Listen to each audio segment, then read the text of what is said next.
اللهم صل على سيدنا محمد يا رب صل وسلم.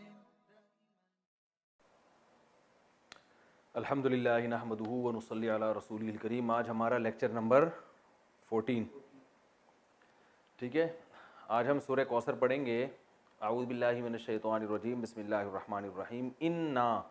انا اصل میں تھا نا. انا کا معنی ہوتا ہے بے شک.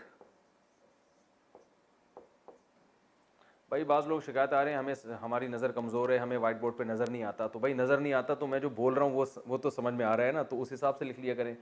انا اس کا معنی کیا ہے؟ بے شک, یقیناً. نا کسے کہتے ہیں؟ ہم کو. یہ ضمیر پڑھ چکے ہیں نا آپ. انا نا اصل میں تھا نا بے شک ہم. تو انا نا کو عرب لوگ انا بھی کہہ دیتے ہیں, ایک نون کو غائب کر دیتے ہیں. تو پڑھا کیا جاتا ہے یہ انا بھی پڑھا جاتا ہے اور اننا بھی پڑھا جاتا ہے, دونوں. تو انا اصل میں کیا تھا؟ انا نا. اعطینا اکرمنا, باب اکرام پڑھا نا آپ نے. اکرام کا معنی اکرام کرنا.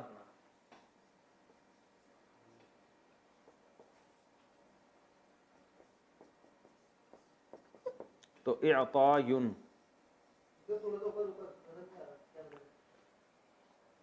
یہ اکرام کا معنی کیا ہے؟ اکرام کرنا.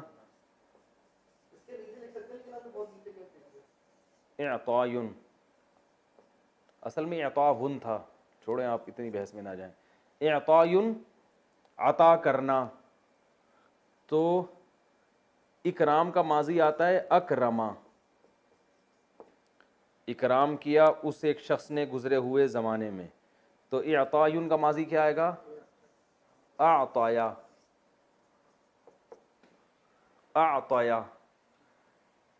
عطا کیا اس نے, عطا سے نکلا ہے نا, اردو میں استعمال ہوتا ہے. اللہ کی عطا ہے بھائی, کہتے ہیں نا اللہ کی کیا ہے؟ عطا ہے. تو اعطایا, عطا کیا اس نے.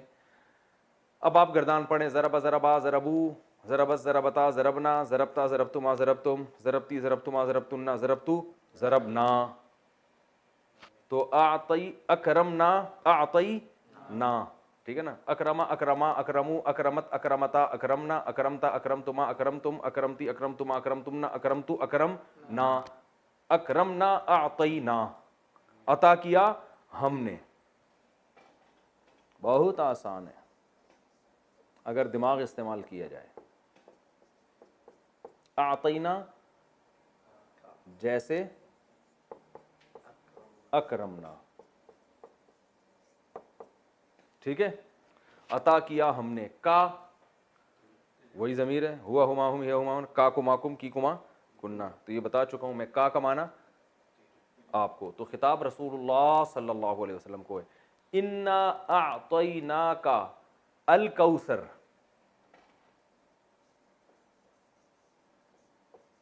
قرآن سامنے رکھ کر بیٹھیں گے نا تو یہ سب لکھا ہوا ہے وہاں پہ. لوگ مجھے شکایت نیچے کمنٹس میں آ رہا ہوتا ہے کہ ہمیں یہ لفظ سمجھ میں نہیں آ رہا. او بھائی قرآن سامنے رکھا ہوا ہے تو سمجھ میں کیوں نہیں آ رہا؟ عجیب, سمجھ میں آنے والی بات نہیں ہے. یہ تو میں پھر بھی ویسے ہی لکھوا رہا ہوں کہ ورنہ تو آپ کے سامنے جب قرآن رکھا ہوا ہے تو اعطینا بھی ہے اور اکرمنا بھی ہم نے پورا لکھوایا تھا آپ کو, اکرما. تو وہ تو اب ہر چیز بچوں کی طرح تھوڑی ایک ایک چیز لکھوائی جائے گی, آپ کھوپڑی استعمال کرنی پڑے گی آپ کو. اعطیناک الکوثر, کوثر کہتے ہیں, کوثر کے دو مطلب آتے ہیں. ایک حوض کوثر جو رسول اللہ صلی اللہ علیہ وسلم کو قیامت کے دن عطا کی جائے گی, اور آپ اس کے پانی سے امتیوں کو پانی پلائیں گے. اور حدیث میں آتا ہے جو وہ پانی پی لے گا قیامت تک اس کو پیاس, قیامت کہہ رہا ہوں, کبھی بھی اس کو پیاس نہیں لگے. قیامت تو آ چکی ہوگی نا, قیامت تک تھوڑی. اور کوثر خیر کثیر کو بھی کہتے ہیں. خیر کوئی بھی بہت بڑی خیر ہو اس کو بھی کوثر کہتے ہیں. تو دونوں تفسیریں. انا اعطیناک الکوثر فصلی, یہ مزیدار ہے. فصلی, فا الگ لفظ ہے, فا کا معنی تو. صلی کیا ہے اصل میں یہ سمجھیں.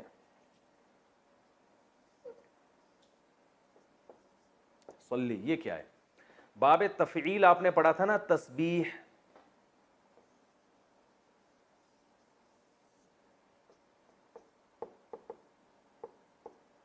تسبیح. اس کا ماضی کیا آتا ہے؟ سبح. مضارع کیا آتا ہے؟ یسبح.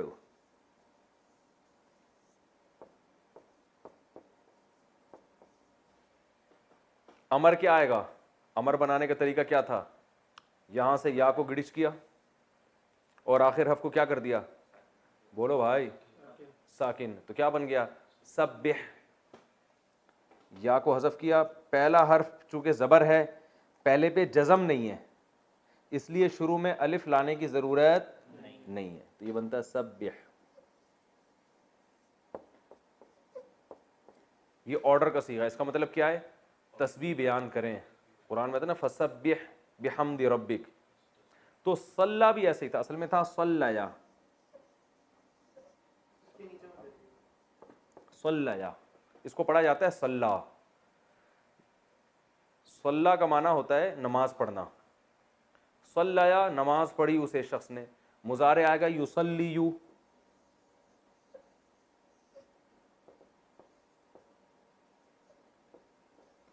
یصلیو جس کو پڑھا جاتا ہے یصلی. یہ یا آ رہا ہے نا, واو الف اور یا حروف گڑبڑیاں ہیں نا تو یہ چینج ہو جاتے ہیں. تو یہ پڑھا جاتا ہے یصلی. کیا پڑھا جاتا ہے؟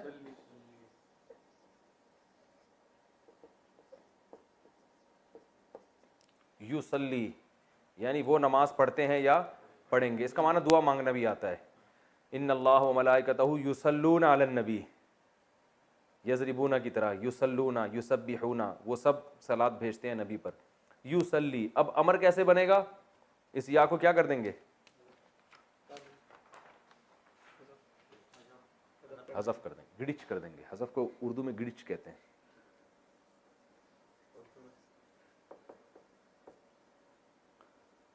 یصلی ٹھیک ہے نا. تسلی بھی یصلی بھی ایک ہی بات ہے. اس تا کو گرایا تو کیا بن گیا؟ صلی. آخر حرف کو کیا کرتے ہیں؟ ساکن کرنا چاہیے نا. جیسے یسبح میں سبح, تو صلی میں آخری حرف کو دیکھا یہ پہلے سے ہی ساکن ہے تو اب ہمیں تو کرنا ہے کچھ نہ کچھ. بس ہمیں ہے, ہم نے ساکن کرنا ہے, امر بنا رہے ہیں ہم. تو ہم نے کیا یار جو ساکن ہے نا اب اس کو مزید ساکن کرنے تو کر نہیں سکتے, اس کو اڑائی دو. اور ویسے بھی حروف گڑبڑی ہے نا, واو الف یا واول حروف ہیں تو یہ آگے پیچھے ہوتے رہتے ہیں. تو کیا کر دیا؟ صلی. تو یہ امر میں یہ آخری حرف میں اگر یہ یا آ رہا ہوتا ہے نا تو اس کو غائب ہی کر دیتے ہیں. سمجھ میں آ گیا؟ ٹھیک ہے. نہیں آیا تو صلی امر کا صیغہ ہے, بس یہ ذہن میں رکھیں. باب تفعیل ہے تسبیح کی طرح. صلی. صلی کا معنی نماز پڑھو. تو بھی کہتے ہیں نا صلو علی الحبیب. یہ صلو علی الحبیب کیا ہے؟ یہ آپ کو گرین چینل میں ملے گا. صلو علی الحبیب اصل میں تھا صلیو. اب یہ گرین چینل والوں کو یہ بات کا پتہ نہیں ہے کہ نہیں ہے کہ یہ اصل میں کیا تھا. صلیو علی الحبیب تھا اصل میں. سبحو کی طرح. جیسے سبح ابھی میں نے آپ کو بتایا اس کا معنی ہے تسبیح بیان کر تو ایک آدمی. سبحا تم دونوں. سبحو تم سب تسبیح بیان کرو. تو اصل میں تھا صلیو علی الحبیب. لیکن یا آ رہا ہے حروف گڑبڑی ہے تو صلیو میں گھمانا تھا تو انہوں نے سلو ہو گیا. کیا بنا دیا اس کو؟ سلو.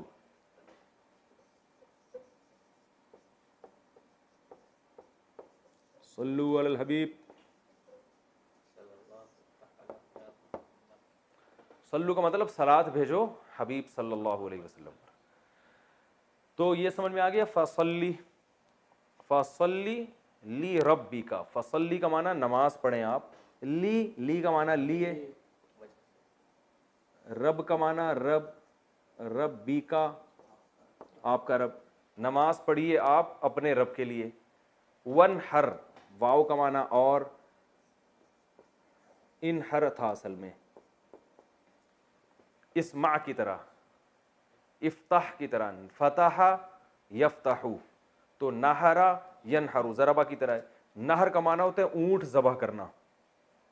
اونٹ کو جو گلے میں چاقو مار کے گراتے ہیں اس کو کیا کہتے ہیں عربی میں؟ نہر.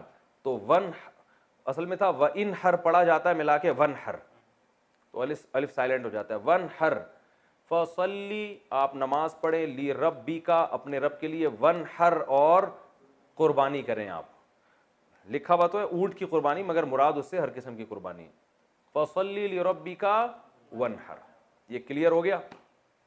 اچھا بھائی اب اس کی ہم تفسیر بیان کر دیتے ہیں. اوہ سوری پوری آیت ہی چھوڑ دی ہم نے. ان شانئک هو الابتر. جزاک اللہ. ان بے شک شانئ،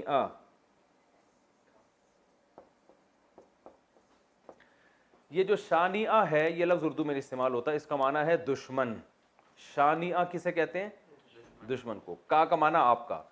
ان شانئ کا، بے شک آپ کا دشمن، هو الابتر، وہ دشمن کیا ہے؟ ہوا کا معنی وہ، الابتر.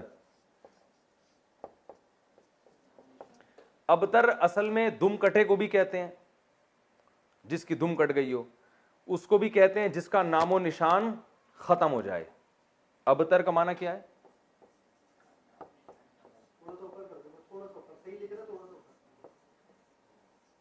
نام و نشان باقی نہ رہے. لکھا ہوا سمجھ میں نہیں آ رہا تو پڑھا ہوا تو سمجھ میں آ رہا ہے نا. ابتر جس کا نام و نشان باقی نہ. اردو میں استعمال ہوتا ہے یار میری تو حالت ابتر کر دی ہے اس نے، کہتے ہیں نا اتنی ابتر حالت ہے. مشکل اردو میں استعمال ہوتا ہے لیکن ہوتا بہرحال ہے. ابتر بہت بری حالت ہو گئی ہے، یعنی اچھے معنی میں استعمال نہیں ہوتا. ابتر میں لکھ دیتا ہوں.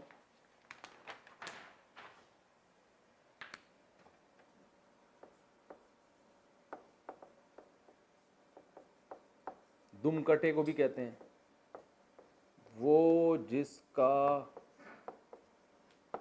نشان باقی نہ رہے،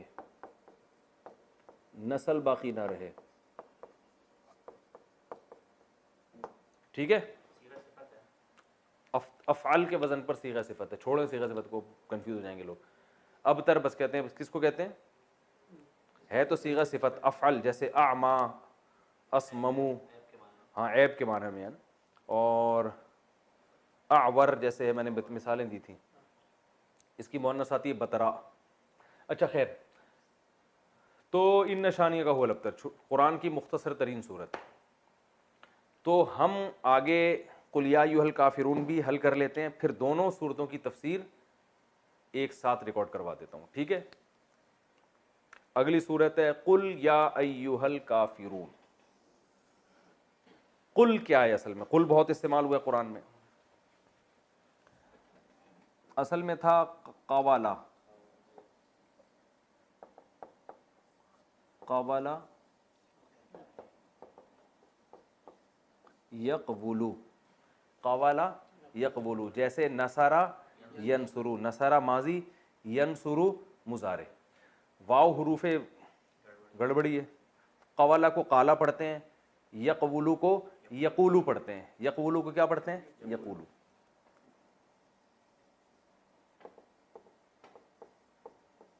وہ کہتا ہے یا کہے گا. جب امر بناتے ہیں تو سب سے پہلا کام ہمارا کیا ہوتا ہے؟ اس یا کو گرا دیتے ہیں، مارکیٹ سے کیا کر دیتے ہیں؟ شارٹ. یہ بن گیا قولو. کیا بن گیا؟ قولو. صاف کر کے لکھ دیتا ہوں یہاں پہ موٹا موٹا.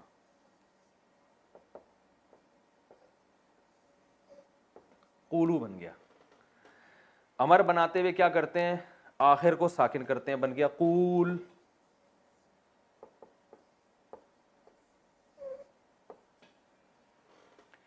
شروع میں الف لے کر آتے ہیں اگر پہلا حرف ساکن ہو، نہیں ہو تو کچھ لانے کی ضرورت نہیں ہے. تو یہ کیا بن گیا؟ قول. اس کا معنی ہے کہو. ایک آدمی سے خطاب ہو رہا ہے، کہہ. اب قول اتنا لمبا ہے اور یہ ہے بھی واو گڑبڑی حرف ہے، تو عرب نے اس کو بنا کے دیا قل. اب قول کون بولے گا بھائی؟ اتنی دیر اس کی بات کرنے میں نہیں لگی جتنی دیر آپ کو اس کے کہنے میں لگ رہی ہے. بھائی میں آپ سے کہتا ہوں بات کریں، اور بات کرنے کا لفظ اتنا لمبا میں نے کھینچ دیا کہ آپ کے اب ٹائم ختم ہو چکا ہے. ایسا ہی ہے نا کہ آپ نے جتنی دیر میں مجھے بات کرنے کے لیے کہا ہے تو میرے بات کرنے کا ٹائم بھی آپ پی گئے ہیں. تو اگر آپ بولیں نا قول، وہ کہے گا قول کچھ کہنے کے قابل چھوڑا نہیں ہے، ٹائم ختم ہو گیا، میٹنگ کا ٹائم، آپ جا سکتے ہیں. تو اس لیے عربوں نے کیا کیا؟ قول کو شارٹ کر کے کیا کر دیا، اور بہت اچھا کام کیا. صحیح ہے نا، بالکل مناسب کام کیا. جب قول قل سے بات بن رہی ہے تو قول کہنے کی ضرورت کیا ہے. تو انہوں نے قول کو بنا دیا قل. یہ عربی اہل لغت کی بات کر رہا ہوں, یہ نبی صلی اللہ علیہ وسلم سے پہلے جو عرب تھے نا, زبان تو خود ہی نیچرل اس میں بن جاتی ہے نا, تو یہ بن گیا قل. قل کا معنی کہیں, ٹھیک ہے نا, قول سے نکلا ہے. قول اردو میں استعمال ہوتا ہے, بات کو کہتے ہیں. دو بندوں کو بولیں گے تو قولا, قولو, قولی, ٹھیک ہے نا. اچھا قل کہہ دیں, یا کا معنی کیا ہے, اے, اردو میں استعمال ہوتا ہے. یا اللہ, ہم کہتے ہیں نا یا اللہ, اے اللہ. قل یا ایھا الکافرون, ایھا, یہ ایھا کا لفظ بہت استعمال ہوا ہے. ایو کا مطلب ہوتا ہے, یہ صرف یوں سمجھ لیں کہ ایک تنبیہ کے لیے لگایا جاتا ہے. جیسے ہم کہتے ہیں ارے, اور ہا کا معنی بھی ایک تنبیہ, ہا یعنی ادھر متوجہ ہو جاؤ. تو اب اتنی گہرائی میں آپ کو جاننے کی ضرورت نہیں ہے, بس ایھا کا مطلب کیا, ارے ہو, ارے ہو, ارے بھائی. جیسے ہم اردو میں کہتے ہیں نا, تو ارے بھی کر سکتے ہیں اس کا ترجمہ. لیاری کی زبان میں اڑے, ٹھیک ہے نا, اڑے کہتے ہیں اسے. ہمارے یہاں ارے بھی. ایھا کا معنی او, اے, یا کا معنی اے, ایھا کا معنی او. اے او الکافرون, اے او کافروں.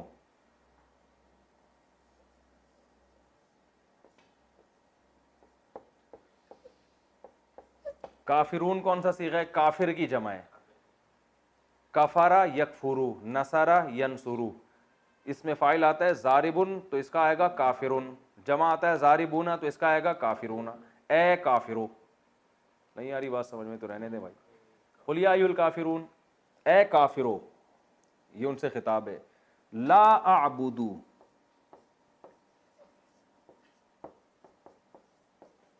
اعبدو انصرو کی طرح. انصرو میں مدد کرتا ہوں, اعبدو میں عبادت کرتا ہوں, لا اعبدو میں عبادت نہیں کرتا. لا اعبدو ما, یہ جو ما ہے نا, اس کے بہت سارے معنی آتے ہیں. ایک معنی اس کا الذی والا بھی آتا ہے. الذی کا معنی وہ جو کہ, تو ماں کا معنی بھی وہ جو کہ, ٹھیک ہے. یہ نوٹ کر لیں, ماں کا معنی بہت دفعہ کیا آتا ہے, الذی. جو الذی کا معنی ہے وہی ماں کا معنی. لا اعبد ما, میں نہیں عبادت کرتا اس کی جو کہ, میں عبادت نہیں کرتا ماں اس کی جو کہ, یعنی اس کی جو کہ, یا ہو انگلش میں نا, ہو یا ہوم, یہ بالکل وہی معنی ادا کر رہا ہے, ٹھیک ہے نا. میں عبادت نہیں کرتا ماں اس کی, تعبدون,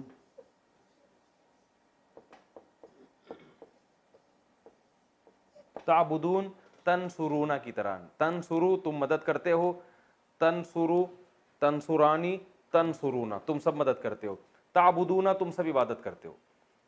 مطلب کیا ہو, میں عبادت نہیں کرتا ماں اس کی, تعبدون تم عبادت کرتے ہو جس کی. بہت آسان.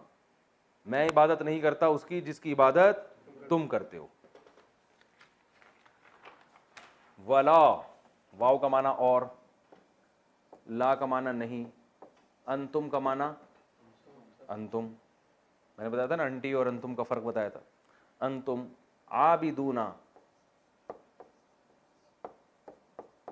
ضاربون کی طرح, کافرون کی طرح, قاتلون کی طرح.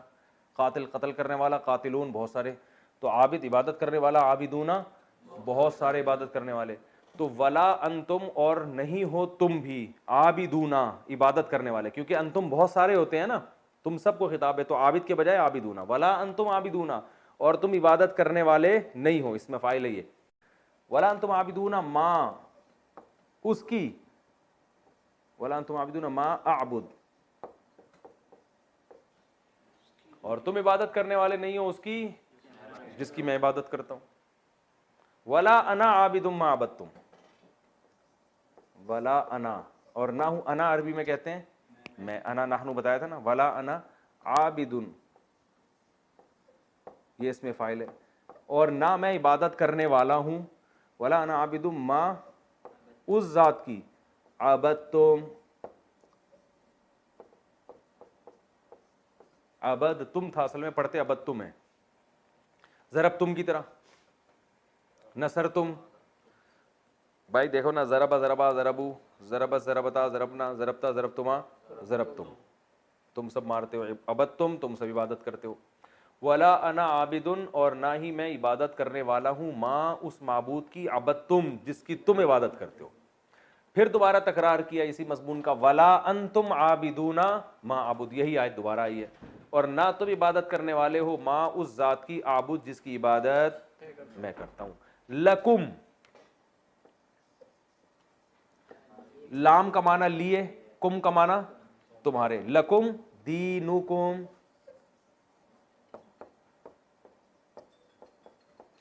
تمہارے لیے، دینکم تمہارا دین، ولیا، واو کا معنی اور، ولیا یا کا معنی میں، ذرا بنی تھا نا، یا آ رہا تھا، ولیا اور میرے لیے، لکم دینکم ولیا دین، اور میرے لیے ایک دین ہے.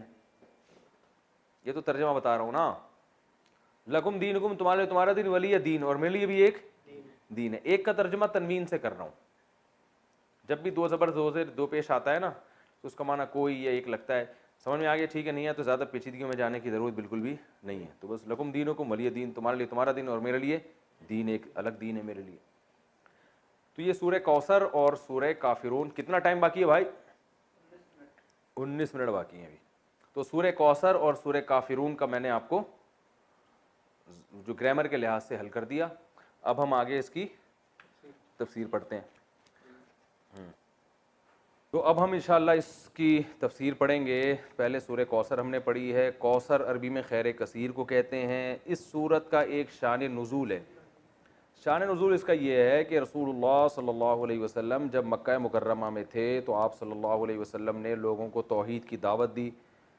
تو بہت سو نے قبول کی، بہت سو نے انکار کیا. آپ صلی اللہ علیہ وسلم کے دشمن پیدا ہو گئے.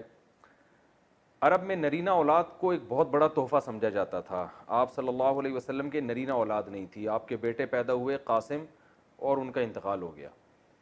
تو اس پہ جو ہے نا مشرکین مکہ نے یہ شور مچانا شروع کر دیا کہ دیکھو یہ تو ابتر ہے معاذ اللہ، یعنی ان کی تو نسل ہی ختم ہو رہی ہے، ان کا تو اثر ہی ختم ہو جائے گا، اور جو دین یہ لے کر آئے ہیں ان کے دنیا سے جانے کے بعد وہ دین ختم ہو جائے گا. کیونکہ عموماً ایسا ہوتا ہے کہ باپ کے جانے کے بعد بیٹے جو ہے وہ قائم مقام بنتا ہے اور وہ اسی ویژن کو لے کے آگے چلتا ہے. تو ان کو یہاں ویسے بھی لوگ فالو نہیں کر رہے ہیں مکہ میں، اور ان کی اپنی کوئی اولاد بھی نہیں ہے، یعنی نرینہ اولاد بھی نہیں ہے، کیونکہ نسل تو نرینہ اولاد سے چلتی ہے.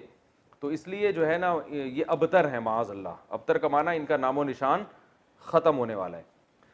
تو نبی صلی اللہ علیہ وسلم بشر تھے. آپ کو یہ تانے سن کے غم ہوتا تھا. انسان کو بہرحال ہوتا ہے جب کوئی اس کے خلاف منفی پروپیگنڈا کرتا ہے. تو اللہ تعالیٰ نے آپ صلی اللہ علیہ وسلم کی تسلی کے لیے یہ آیات نازل فرمائی. عاص ابن وائل ایک بہت اسلام دشمن تھا، عرب کا سردار تھا، اس نے یہ پروپیگنڈا بہت کیا تھا.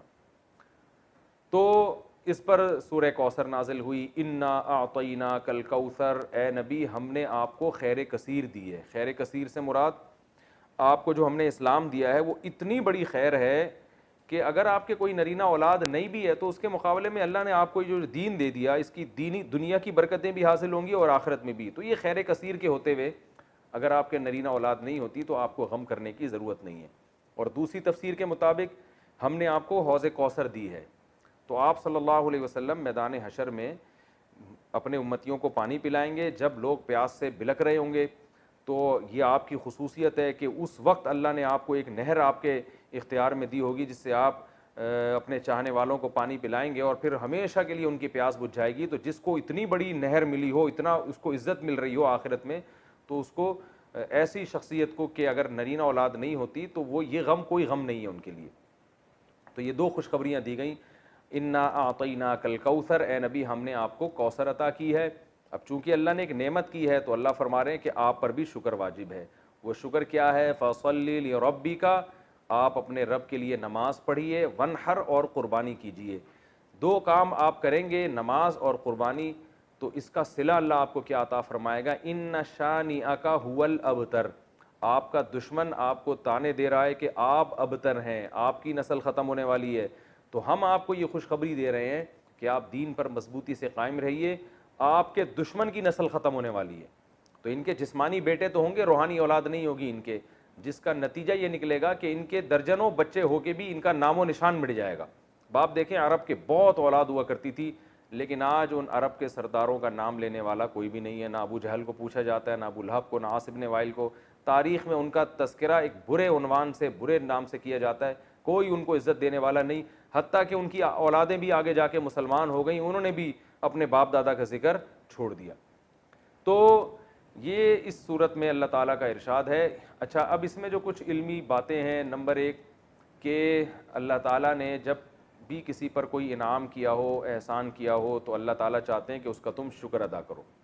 تو اسی وجہ سے آپ صلی اللہ علیہ وسلم کو اس صورت میں خطاب کیا گیا کہ ہم نے آپ کو جب کوثر عطا کی ہے تو آپ اللہ کے بندے ہیں، لہذا آپ پر بھی اللہ کا شکر ادا کرنا واجب ہے۔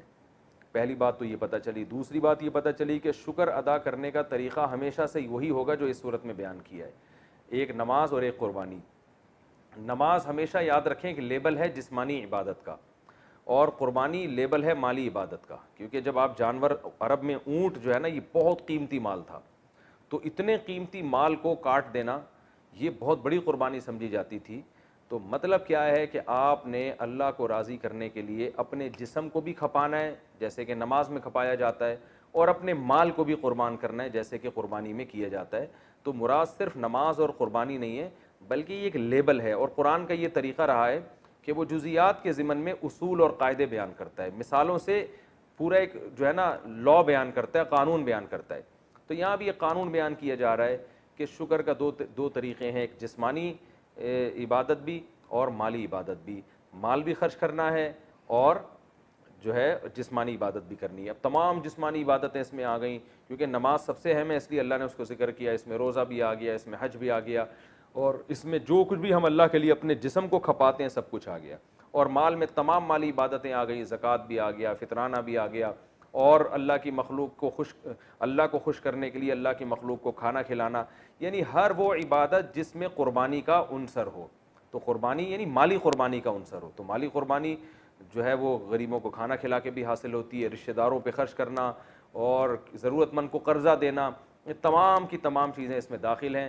تو یہ بھی اس سورت سے ہمیں پتہ چلتا ہے، اور یہ تو دوسری بات ہوئی۔ اور تیسرا جو سبق ہمیں اس سورت سے ملتا ہے وہ یہ ملتا ہے کہ جب آپ اللہ کا شکر ادا کرتے ہیں اور آپ اللہ کے حکام کو فالو کرتے ہیں تو روحانی نسل بہرحال آپ کی ہی بڑھتی ہے، اور اگر آپ اللہ کا شکر ادا نہیں کرتے تو آپ کی اولاد بھی آپ کو بھول جاتی ہے، جیسے کہ اولادیں تو ملی مشرکین مکہ کو مگر کوئی ان کو یاد نہیں رکھتا۔ تو آج بھی ہم دیکھتے ہیں کہ دینداروں میں یہ چیز نظر آتی ہے، ان کی اولادیں والدین کے مرنے کے بعد موت تک ان کے لیے دعائیں کرتی ہیں، موت تک صدقہ خیرات کرتی رہتی ہیں، پھر آگے نسلیں پیدا ہوتی ہیں وہ بھی اپنے باپ دادا کے لیے مغفرت کی دعائیں مانگتے رہتے ہیں۔ لیکن جو زیادہ نام نہاد لبرل لوگ ہیں وہ اپنی اولادوں پہ بڑا خرچ کرتے ہیں، مگر ہم دیکھتے ہیں کہ جب ان کے والدین کا انتقال ہوتا ہے تو اولادیں چند دنوں میں ان کو بھول جاتی ہیں۔ جتنا دین سکھایا ہوگا آپ کی اولاد آپ کو اتنا ہی یاد رکھے گی، اور آپ کی نسلیں آپ کو اتنا ہی یاد رکھیں گی، اور جتنا آپ نے اپنی اولاد کو دین سے دور کیا ہوگا تو آپ کی اولاد وراثت تو دبا کے لے گی، آپ سے سارے فائدے اٹھائے گی مگر آپ کو یاد نہیں رکھے گی۔ تو یہ صورت میں ہمیں سبق ملتا ہے، اللہ تعالیٰ عمل کی توفیق دے۔ اس کے بعد سورہ کافرون ہے۔ سورہ کافرون میں کبھی ایک شان نزول ہے، رسول اللہ صلی اللہ علیہ وسلم مکہ مکرمہ میں، یہ ساری صورتیں جو ہے نا 30ویں پارے میں زیادہ تر صورتیں اس میں مکہ میں نازل ہوئی ہیں ابتدائی اسلام میں۔ تو مشرکین مکہ رسول اللہ صلی اللہ علیہ وسلم کے پاس آئے اور کہنے لگے کہ آپ تو اپنی دعوت سے باز آتے نہیں ہیں، آپ بار بار ہمیں کہتے ہیں کہ بتوں کی عبادت چھوڑ دو، بتوں کی چھوڑ دو، اور ہم آپ کو کہتے ہیں کہ آپ ہمارے دین پہ آ جائیں، تو ایسا کرتے ہیں کوئی کمپرومائز کا راستہ اختیار کر لیتے ہیں، تو آپ ہمارے بتوں کی عبادت کر لیا کریں کبھی کبھار، اور ہم کبھی کبھار آپ کے اللہ کی عبادت کر لیا کریں گے، تو اس طرح جوڑ کے چلیں گے، ہمارے والے معبود بھی خوش ہو جائیں گے اور آپ کا اللہ بھی خوش ہو جائے گا۔ تو اس پہ یہ صورت نازل ہوئی اور ان کو یہ بتایا گیا کہ تم ابھی تک اسلام کو سمجھے ہی نہیں ہو۔ اسلام کا جو کچھ دعوت ہے وہ یہ ہے کہ یہ بت اللہ کے ساتھ عبادت میں شرکت کے لائق، اسلام تو شرکت کی نفی کر رہا ہے۔ شرکت کا مطلب اللہ کے ساتھ غیر اللہ کی عبادت، یعنی اللہ کی بھی اور غیر اللہ کی بھی یہ نہیں ہوگا۔ اسلام کا دعویٰ ہے کہ عبادت صرف اللہ ہی کی ہوگی، تو میں اگر اللہ کے ساتھ ان کی عبادت کر لوں تو میرا تو پھر میں تو اپنے دعوے میں ہی جھوٹا ہو گیا، تو اسلام کی دعوت تو پھر ختم ہو گئی۔ تو اللہ کے ساتھ ان معبودوں کی عبادت کر لی تو یہ کون سا کمال کر دیا۔ تو یہ توحید جو ہے نا، عقیدہ توحید، یہ اس سورت کا جسے کہتے ہیں نا سینٹرل آئیڈیا، یا سورت کا جو اصل پیغام ہے وہ یہ ہے کیا اے نبی آپ ان کو دو ٹوک الفاظ میں واضح لفظوں میں بتا دیں کہ تم جن معبودوں کی عبادت کر رہے ہو مجھ سے اس کی امید مت رکھو کہ میں عبادت کروں گا, اور تمہاری ہٹ دھرمی دیکھ کے پتہ چل رہا ہے کہ تم نے بھی میرے معبود کی عبادت نہیں کرنی ہے, اور ویسے بھی اگر تم ان معبودوں کی عبادت کر کے میرے معبود کی عبادت کرو گے بھی, اللہ کی عبادت, تو اللہ اس عبادت کو قبول نہیں کرے گا, لہذا وہ عبادت کرنا نہ کرنا برابر ہے, تو اللہ کی نظر میں تم عبادت نہ کرنے والے ہی کہلاؤ گے.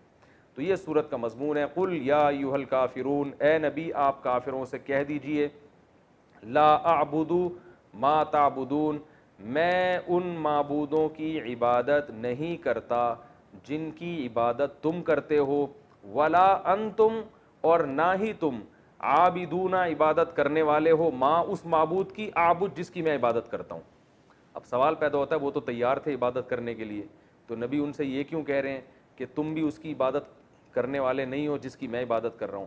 وہ نبی اس لیے کہہ رہے تھے کہ تم اپنے نظریے کے مطابق اگر میرے معبود کی عبادت کر بھی لو تو اللہ کی نظر میں تم اللہ کی عبادت کرنے والے کہلاؤ گے ہی نہیں, کیونکہ اللہ اس عبادت کو مانتا ہی نہیں ہے جس میں اللہ کے ساتھ کسی کو شریک کیا جائے.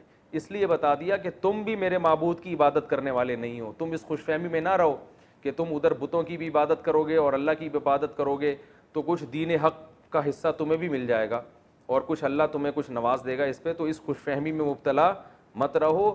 ولا انتم عابدون ما اعبد, تم کون سا عبادت کرنے والے ہو اس معبود کی جس کی میں عبادت کرتا ہوں, تو وہ عبادت تمہاری ہونا نہ ہونا برابر ہے. تو جیسے تم اپنے ہٹ دھرمی پہ قائم ہو اور شرک کر رہے ہو اور تم اللہ کی عبادت نہ کرنے والے شمار ہو رہے ہو, تو ایسے بھائی ہم بھی پھر اپنے دین پر مضبوط ہیں, ہم بھی تمہارے معبودوں کی عبادت نہیں کریں گے. تو اسی آیت کو پھر دوبارہ دہرایا گیا تاکید کے لیے کہ ولا انا عابد ما عبدتم, نہ میں اس کی عبادت کرنے والا ہوں جس کی عبادت تم کرتے ہو, ولا انتم عابدون ما اعبد, یعنی اسی مضمون کو تکرار کیا گیا. قرآن میں ایسا ہے کہ ایک آیت کو بار بار تکرار کیا گیا ہو تاکید کے لیے. جیسے ہم کسی کو بات سمجھاتے ہیں نا تو ایک دفعہ کہتے ہیں, پھر دو دفعہ کہتے ہیں, پھر تین دفعہ کہتے ہیں, تو یہ عرب کا ایک دستور تھا, اس طرح سے بات کو سمجھایا کرتے تھے. قرآن میں اس کی بہت مثالیں ملتی ہیں. تو اللہ نے فرمایا کہ آپ ان سے کہہ دیجئے کہ تم بھی اس کی عبادت نہیں کرتے جس کی میں عبادت کرتا ہوں, اور ولا انا عابد ما عبدتم, اور نہ میں اس کی عبادت کروں گا جس کی تم عبادت کرتے ہو. تو نہ فی الحال ایسا ممکن ہے نہ مستقبل میں ایسا ممکن ہے. لکم دینکم ولی دین, تمہارے لیے تمہارا دین اور میرے لیے میرا دین. اس آیت کا یہ مطلب نہیں ہے کہ ان کو اجازت دی جا رہی ہے کہ تم اپنے دین پر عمل کرو میں اپنے دین پر. اس کو کہتے ہیں متارکت, کہ جب کوئی ہٹ دھرم ہو اور بات نہ مان رہا ہو تو جان چھڑانے کے لیے اس کو یہ کہا جا سکتا ہے کہ بھائی تم اپنے دین کو فالو کرو, ہم اپنے دین کو فالو کرتے ہیں. مطلب یہ کہ تم اپنا دین نہیں چھوڑ سکتے تو کم از کم ہمیں تنگ مت کرو, ہم سے امید مت رکھو کہ ہم اپنا دین چھوڑ دیں گے. تو یہ تو اس صورت کی جو بیسک تفسیر تھی وہ میں نے بیان کی ہے. اس صورت میں جو علمی نکات ہیں, سب سے پہلا نقطہ یہ ہے کہ بعض لوگ آج کہتے ہیں کافر کو بھی کافر کہنے کی اسلام میں اجازت نہیں ہے. تو اگر اجازت نہ ہوتی تو اللہ یوں کہتے قل یا ایھا الکافرون, اے نبی اے کافرو. جناب پروفیسر غامدی صاحب آج کل یہ نعرہ لگا رہے ہیں کہ ہم کون ہوتے ہیں ٹھیکیدار کسی کو ہم کافر کہیں, لہذا قادیانی کو آپ کافر نہیں کہہ سکتے. یعنی وہ کافر ہیں تو صحیح لیکن آپ ان کو کہہ نہیں سکتے کیونکہ ہم کوئی ٹھیکیدار نہیں ہیں. تو بے شک ہم ٹھیکیدار نہیں ہیں لیکن اللہ تو کہہ سکتا ہے نا. جب اللہ نے کسی کو کافر کہہ دیا تو اللہ نے تو جب کہہ دیا کافر تو پھر تو مہر لگ گئی نا کہ یہ کافر ہے. تو اللہ اس کے رسول صلی اللہ علیہ وسلم نے ہمیں بتایا ہے کہ کن چیزوں سے ایمان ختم ہو جاتا ہے, انسان اسلام سے خارج ہو جاتا ہے, اور کن چیزوں سے انسان اسلام میں باقی رہتا ہے. تو جب اللہ اس کے رسول نے بتا دیا تو معیار ہمارے پاس آ گیا. اس معیار میں ہم ڈھال کے لوگوں کو چیک کر سکتے ہیں. اگر کوئی اس معیار پہ پورا نہیں اترتا تو اللہ اس کے رسول کے کہنے ہی سے وہ کافر ہے. تو جب کافر ہے تو اس کو کافر کہنا بھی جائز ہے. یہ عجیب منطق ہے کہ جس کو اللہ اس کے رسول نے کافر قرار دیا ہو وہ کافر مانے تو ہم, لیکن پابندی ہے, کہہ نہیں سکتے ہم. یہ ایسے ہی ہے جیسے ایک آدمی کو کہہ دیا کہ یہ بیمار ہے, ڈاکٹروں نے آپ کو بتا بھی دیا کہ ثبوت بھی دے دیے کہ بھئی اس کا وائرس پازیٹیو آیا ہے اور سب کچھ بتا دیا. آپ نے کہا ڈاکٹر کہہ رہے ہیں کہ یہ بیمار ہے لیکن ہمیں گورنمنٹ نے ہمیں اس کو بیمار کہنے پر پابندی لگائی ہے. تو بھائی اور ہم ٹھیکیدار نہیں ہیں کہ ہم کسی کو بیمار کہیں, بھائی ہم نہیں ہیں لیکن ڈاکٹر کا تو یہ رائٹ ہے نا کہ وہ چیک کر کے بتائے. تو کافر قرار دینا یہ اللہ اس کے رسول کو اتھارٹی ہے. تو جس کو اللہ اس کے رسول نے کافر قرار دے دیا ہو اس کو کافر کہنے پر کوئی گناہ نہیں ہے. ہاں مصلحتاً کوئی کافر نہ کہے, اس لیے کہ دین کے جب آپ کسی کو قریب کرنا چاہتے ہیں تو آپ ایسے الفاظ استعمال کرتے ہیں جس سے وہ قریب ہو. جیسے قرآن نے اہل کتاب کو اہل کتاب کہا, کیونکہ اہل کتاب کے لفظ میں ایک قسم کی عزت ہے، تو جب آپ اس کو عزت دیں گے تو وہ دین کے قریب آئے گا. تو اس نیت سے اگر کوئی وقتی طور پر کسی کافر کو کافر نہیں کہتا تو اس میں کوئی حرج نہیں ہے دین کے قریب لانے کے لیے. لیکن علی الاطلاق پابندی لگا دینا کہ قادیانیوں کو کافر نہیں کہا جائے گا اور فلاں کو کافر نہیں کہا جائے گا، تو وہ جو کافر ہے وہ تو کافر ہی کہا جائے گا اس کو. تو یہ خامخواہ کی افلاطونی اور ایک عجیب سی منطق ہے. تو قرآن نے بھی کافر کہا اور نبی کو بھی کہا کہ اے نبی آپ یوں کہہ دیے اے کافر ہو. کافر کا معنی انکار کرنے والا، اے انکار کرنے والو، اے اللہ اس کے رسول کا انکار کرنے والو. تو لا اعبد ما تعبدون، جس کی تم عبادت کرتے ہو میں اس کی عبادت نہیں کر سکتا. تو پہلا علمی نقطہ کیا پتہ چلا کہ کسی کافر کو کافر کہہ سکتے ہیں بشرطے کہ مصلحت کے خلاف نہ ہو. دوسرا علمی نقطہ ہمیں یہ پتہ چلا کہ جب آپ کسی کو بھی دین کی دعوت کی طرف لے کر آئیں تو ایک حد تک محنت کریں، اور جب آپ نا امید ہو جائیں اسباب کی دنیا میں تو پھر آپ برات کا اعلان کر دیں. یعنی یہ ہر کافر کے بارے میں نہیں ہے، یہ صورت تو ان کافروں کے بارے میں نازل ہوئی نا جو ہر دھرم تھے، ضدی تھے، ایمان لانے کے لیے کسی قیمت پہ تیار ہی نہیں تھے. تو ایک اسٹیپ ایسا آتا ہے کہ اس میں آپ کو یہ کہنے کی اجازت ہے کہ بھائی ہم تم سے بری ہیں، لکم دینکم ولی دین، تمہارے لیے تمہارا دین اور ہمارے لیے ہمارا دین. کیونکہ اب ہمیں تمہارے انداز سے اور تمہارے عمل سے پتہ چل گیا، ایک اندازہ ہو گیا کہ تم ہمارے دین کو فالو کرنے والے نہیں ہو. تو اب ایسی صورت میں بجائے اس کے کہ آپ دوبارہ پھر ان سے چپکے رہیں، اس کا نقصان یہ ہوتا ہے کہ برے ماحول کا آپ پہ بھی اثر پڑتا ہے. تو ان سے کنارہ کشی اختیار کر لی جائے. بھائی اگر آپ کو اسلام سمجھ میں نہیں آ رہا تو جیسے آپ جو سمجھ میں آ رہا ہے پھر اس پر کرو، اللہ آخرت میں خود ہی فیصلہ کر دے گا. تو چونکہ یاد رکھو اس صورت کا یہ مطلب ہرگز نہیں ہے کہ لکم دینکم ولی دین. کیونکہ میرا ایک عیسائی سے مناظرہ ہو رہا تھا، مناظرہ تو نہیں بحث ہو رہی تھی، تو عیسائی نے کہا آپ کے تو قرآن میں خود لکھا ہوا ہے لکم دینکم ولی دین، مسلمانوں کے لیے اسلام ہے اور ہمارے لیے ہمارا دین، تو ہمارے لیے عیسائیت ہے، تو ہمیں عیسائیت پہ ہی اللہ بخش دے گا. میں نے کہا اس آیت کا یہ مطلب نہیں ہے بھائی، اس آیت کا مطلب یہ ہے کہ تم نے بات تو ماننی نہیں ہے، تو دنیا میں ہم تم سے برات کا اعلان کرتے ہیں اور ہم تم کو چھیڑیں گے نہیں. تم اگر اسی دین کو فالو کرتے ہو تو کرتے رہو، اللہ خود ہی قیامت میں حشر جو ہے نا وہ تمہارا کر دے گا اور اللہ خود ہی انتقام لے لے گا. کیونکہ القرآن یفسر بعضہ بعضا، قرآن کی ایک آیت دوسری آیت کی تفسیر کرتی ہے. دوسرے مقام پہ اللہ نے فرمایا ان الدین عند اللہ الاسلام، دین اللہ کی نظر میں صرف اسلام ہے. اور ایک اور جگہ فرمایا وَمَن يَبْتَغِي غَيْرَ الْإِسْلَامِ دِينًا فَلَن يُقْبَلَ مِنْهُ، جو اسلام کے علاوہ کسی اور مذہب کو فالو کرے گا ہرگز قیامت کے دن قبول نہیں کیا جائے گا. وَهُوَ فِي الْآخِرَةِ مِنَ الْخَاسِرِينَ، اور وہ آخرت میں خسارے والوں میں سے ہوگا.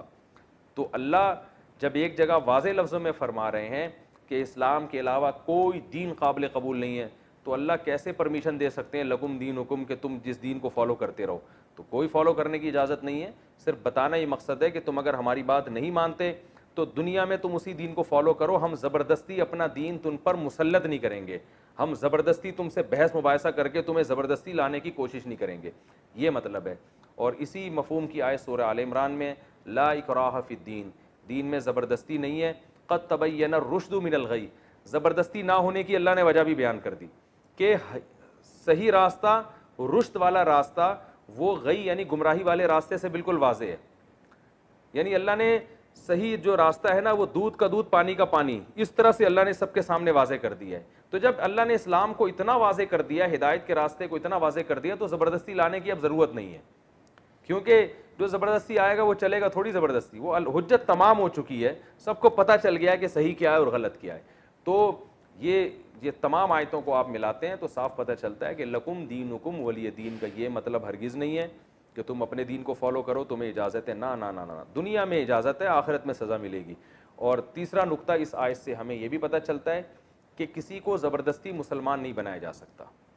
دو میں نے علمی نقطے بیان کر دیے نا، پہلا کہ کافر کو کافر کہنا جائز ہے، دوسرا کیا ہے کہ جب آپ کو نا امید ہو جائیں کسی کی دعوت پہ تو اس پہ ٹائم ضائع کرنے کے بجائے کسی اور کام میں انسان کو کسی اور کو دعوت دینی چاہیے. بعض لوگ ایک ہی آدمی کے پیچھے پڑے رہتے ہیں، ایک ہی فرقے کے پیچھے پڑے رہتے ہیں ساری زندگی. بھائی نہیں صحیح آ رہا تو اپنی صلاحیتوں کو کسی اور جگہ خرچ کرو. بہت سے لوگ ایسے ہیں جن میں ہدایت کا جذبہ ہے، تو ان پہ اپنی صلاحیتوں کو خرچ کرو، وہ ہدایت لے آئیں گے. تو ہر دھرم لوگوں کو چھوڑ دینا چاہیے. تو یہ دوسرا نقطہ ہوا. تیسرا علمی نقطہ کیا ہوا کہ ایک انتہا کے بعد تیسرا علمی نقطہ یہ ہوا کہ لکم دینکم ولی دین میں اللہ تعالیٰ نے یہ ہمیں بتا دیا کہ آپ اپنا دین زبردستی کسی پہ مسلط نہیں کر سکتے. تو اسلام میں ایسا ہی ہے کہ کوئی اگر اسلام میں داخل نہ ہونا چاہے تو کہیں تلوار کا استعمال کی اجازت نہیں دی گئی ہے کہ لازمی اس کو واپس دین کی جو ہے نا اسلام میں داخل کیا جائے. البتہ کوئی مسلمان ہو پہلے سے اور وہ اسلام کو چھوڑ دے تو پھر حکومت کے لیے جائز نہیں ہے کہ اس کو اس غیر اسلام پہ باقی رہنے دے, کیونکہ اس کو پھر محاربہ سمجھا گیا ہے, اعلان جنگ سمجھا گیا ہے, کیونکہ اس نے اسلام کے محاسن اپنی آنکھوں سے دیکھے ہیں, اس کا عذر پھر چھوٹا نہیں ہے. کیونکہ اس طرح اگر لوگ جائیں گے تو پھر یہ اس سے جو ہے نا اسلام کو شدید نقصان پہنچتا ہے. تو اسلام میں داخل ہونے کے لیے راستہ کھلا ہوا ہے, داخل ہونے کے بعد واپسی کا آپشن اسلام نے نہیں رکھا. تو آپ سوچ سمجھ کے آئیں, نہ آئیں کوئی مسئلہ نہیں ہے, آخرت میں اللہ آپ سے خود ہی انتقام لے گا, لیکن آ گئے ریورس نہیں ہو سکتے, اس کی اسلام نے آپ کو اجازت نہیں دی ہے. تو یہ اس صورت کا مین خلاصہ تھا, برات کا اعلان. اللہ تعالی ہم سب کو سمجھنے کی, عمل کرنے کی توفیق عطا فرمائے. وما علینا الا البلاغ.